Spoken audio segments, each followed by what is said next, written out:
Les élections européennes sont décrites comme un moment clé pour le Premier ministre hongrois Viktor Orbán. Face à la lassitude des Hongrois, pour la première fois depuis de nombreuses années, le parti d'Orbán risque de subir une perte significative. Orbán lui-même a qualifié ces élections d'historiques alors qu'il s'adressait à ses partisans lors de la « Marche pour la paix » à Budapest.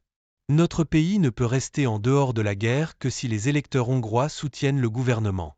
Nous devons remporter les élections européennes de manière à ce que les bureaucrates de Bruxelles, pris de peur, nous ouvrent les portes de cette ville et quittent précipitamment leurs bureaux. Conquérons Bruxelles.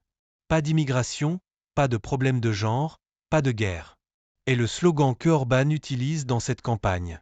Lors des dernières élections parlementaires, son parti, le Fidesz, a réussi à obtenir les 2/3 de la majorité parlementaire, et lors des élections européennes de 2009, le Fidesz avait remporté plus de 50%. Mais cette fois, les choses pourraient être différentes, car le Premier ministre hongrois fait face à un adversaire très sérieux, Péter Magyar. L'ancien époux de l'ancienne ministre de la Justice d'Orbán, Judy Varga, était jusqu'à il y a quelques mois inconnu du public hongrois.